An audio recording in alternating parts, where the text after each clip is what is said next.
ಈ ಹುಡುಗನ್ love story ಕೇಳಿ ನನಗೆ ಸಿಕ್ಕಾಪಟ್ಟೆ ಬೇಜಾರಾಯ್ತು. ಒಬ್ಬ ಹುಡುಗ ಒಂದು ಹುಡುಗಿನ 3 ವರ್ಷದಿಂದ ಲವ್ ಮಾಡ್ತಾ ಇದ್ದ. ಸಡನ್ ಆಗಿ ಅವಳ ಲೈಫ್ಗೆ ಇನ್ನೊಬ್ಬ ಹುಡುಗ ಎಂಟ್ರಿ ಕೊಡ್ತಾನೆ. ಆ ಇನ್ನೊಬ್ಬ ಹುಡುಗ ಅವಳಿಗೆ ಪ್ರಪೋಸ್ ಮಾಡಿರ್ತಾನೆ.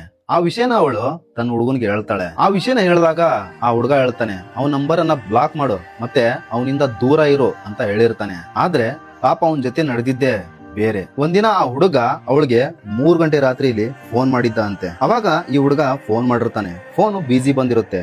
ಈ ಹುಡುಗ ಅವಳಿಗೆ ಕೇಳ್ತಾನೆ, ಯಾರು ಫೋನ್ ಮಾಡಿದ್ರು ಅಂತಂದಾಗ ನಮ್ಮಣ್ಣ ಫೋನ್ ಮಾಡಿದ್ದ ಅಂತಂದಾಗ ಈ ಹುಡುಗನ್ಗೆ ಸ್ವಲ್ಪ ಡೌಟ್ ಬರೋದಕ್ಕೆ ಶುರುವಾಗುತ್ತೆ. ಯಾಕಂತಂದ್ರೆ ಆ ಹುಡುಗನಿಗೆ ಅವ್ರಣ್ಣ ಪರಿಚಯ ಇದ್ದ. ಸೊ ಅದಕ್ಕೋಸ್ಕರ ಆ ಹುಡುಗ ಅವಳ ಜೊತೆ ಸ್ವಲ್ಪ ಜಗಳ ಮಾಡ್ತಾನೆ. ಸ್ವಲ್ಪ ದಿನ ಹೋಗ್ತಾ ಹೋಗ್ತಾ ಅವಳು ಅವನ ಜೊತೆ ಕ್ಲೋಸ್ ಆಗ್ತಾ ಹೋಗ್ತಾಳೆ. ಎಲ್ಲಿವರೆಗೂ ಅಂತಂದ್ರೆ ನಾನೇ ಕಾಲ್ ಮಾಡಿದ್ರು ಕೂಡ ನನ್ ಕಾಲನ್ನ ಪಿಕ್ ಮಾಡದೆ ನನ್ ಕಾಲನ್ನ ಹೋಲ್ಡಿಗೆ ಹಾಕಿ ಅವನ ಜೊತೆ ಮಾತಾಡುವಷ್ಟು. ಎಷ್ಟೋ ಸತಿ ಅವಳು ನನ್ನ ಆಣೆ ಹಾಕ್ಸ್ಕೊಂಡ್ರು ಕೂಡ ತಪ್ಪು ಮಾಡದೆ